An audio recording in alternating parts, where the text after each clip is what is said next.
بسم اللہ الرحمن الرحیم۔ السلام علیکم ورحمۃ اللہ وبرکاتہ and welcome to my YouTube channel Kamal Arif official.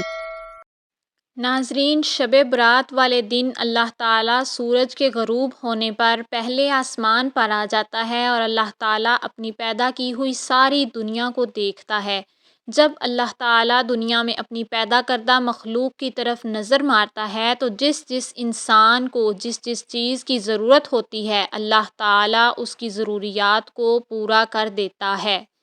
لیکن کچھ بدقسمت انسان ایسے ہوتے ہیں جو کہ شب برات والی رات بھی اللہ تعالیٰ کی نعمتوں سے محروم رہ جاتے ہیں۔ وہ کون سے لوگ ہیں؟ ہم آپ کو حدیث کے ذریعے بتاتے ہیں کہ وہ کون سے لوگ ہیں جو شب برات والی بابرکت رات بھی اللہ تعالیٰ کی نعمتوں سے محروم ہو جاتے ہیں۔ حضرت عطار بن یسار فرماتے ہیں کہ شعبان کی 15ویں رات اللہ تعالیٰ روح کو قبض کرنے والے فرشتے کے ہاتھ میں پورے سال کی فہرست تھما دیتا ہے کہ کس انسان کو کس مقام پر اس کی جان لینی ہے۔ ملک الموت اللہ تعالیٰ کے حکم کی تعمیل کرتے ہوئے انسان کی روح قبض کرتا ہے۔ ہر انسان کام میں مصروف ہوتا ہے۔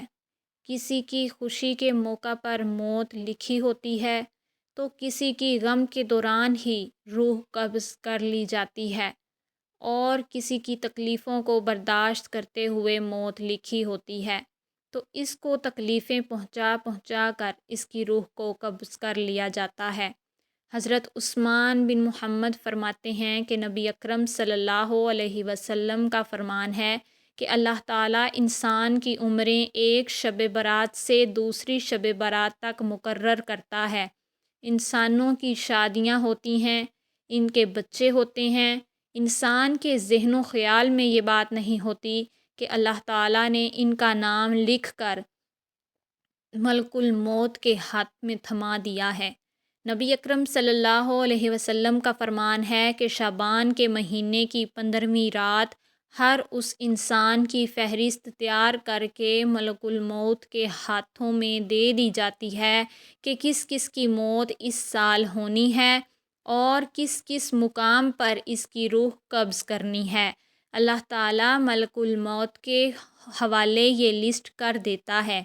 حضرت ابو ہریرہ رضی اللہ تعالیٰ عنہ ایک حدیث کو اس طرح سے بیان کرتے ہیں کہ نبی اکرم صلی اللہ علیہ وسلم کا فرمان علی شان ہے کہ شب برات کی رات اللہ تعالیٰ کے حکم کی تعمیل کرتے ہوئے جبرائیل میرے پاس تشریف لائے اور فرمایا، اے اللہ کے نبی صلی اللہ علیہ وسلم، اپنے سر مبارک کو آسمان کی طرف اٹھائیے۔ میں نے جبرائیل سے پوچھا، اے جبرائیل، یہ کون سی رات ہے؟ حضرت جبرائیل نے بڑے ادب و احترام کے ساتھ مجھے فرمایا، اے اللہ کے نبی صلی اللہ علیہ وسلم، یہ وہ بابرکت رات ہے جس رات اللہ تعالیٰ جنت کے تمام دروازوں کو کھولتے ہوئے ہر اس انسان کی بخشش کر دیتا ہے جس نے اللہ تعالیٰ کے علاوہ کسی اور کی عبادت نہ کی ہو۔ اس کے علاوہ اللہ تعالیٰ سود خور، شرابی، زانی کو اس وقت تک جنت میں داخل نہیں کرتا ہے جب تک وہ اپنے گناہوں سے توبہ نہ کر لیں۔ جب رات کا 1/4 حصہ ختم ہو گیا تو جبرائیل پھر میرے پاس آ گئے اور فرمانے لگے، اے اللہ کے نبی صلی اللہ علیہ وسلم، اپنا سر مبارک کو آسمانوں کی طرف اٹھائیے گا۔ نبی اکرم صلی اللہ علیہ وسلم فرماتے ہیں کہ میں نے دیکھا کہ جنت کے سارے دروازے کھلے ہیں۔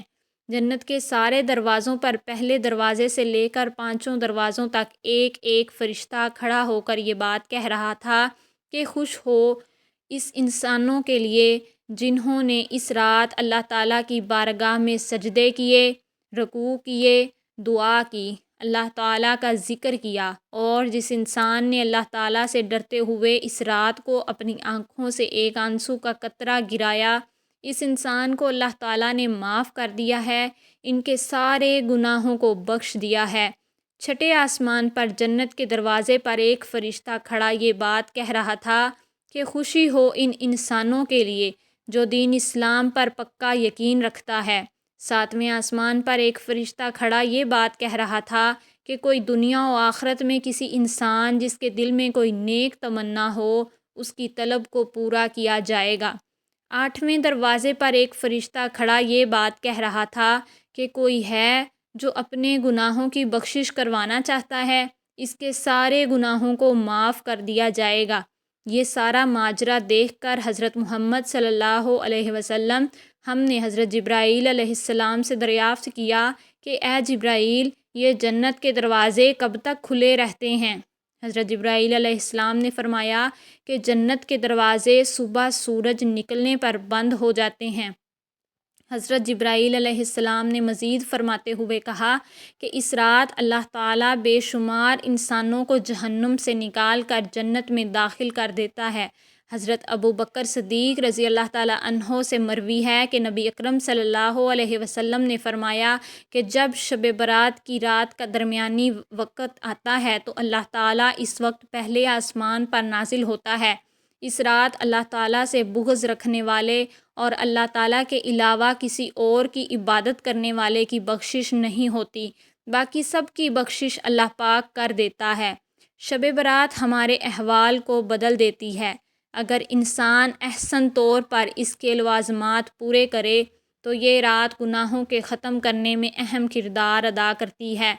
اگر اس رات اپنے رب کے حضور ندامت، اشک کے آنسو بہائے اور نالہ و فریاد کرے، اپنے صغیرہ و کبیرہ گناہوں کے لیے معافی کا درخواست گار بنے، تو اس وقت بدحالی خوشحالی اور تنگی آسانی میں بدل جاتی ہے۔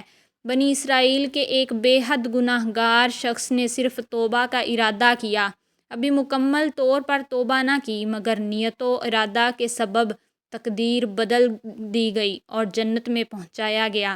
اگر آج حضور صلی اللہ علیہ وسلم کی افضل امت کا ایک گناہ گار اور سرکش شخص توبہ کرے تو کیا اس کی تقدیر نہیں بدل سکتی؟ بالخصوص شب برات کا تو اور افضل مقام ہے، جہاں حضور صلی اللہ علیہ وسلم کے ارشاد گرامی کی روح سے اپنے رب سے گناہوں کی معافی مانگنا اور آہوزاری کر کے اپنے رب سے آئندہ گناہوں سے سچی توبہ کرنا ہے۔ ناظرین، ویڈیو اچھی لگی ہو تو لائک کریں اور چینل کو سبسکرائب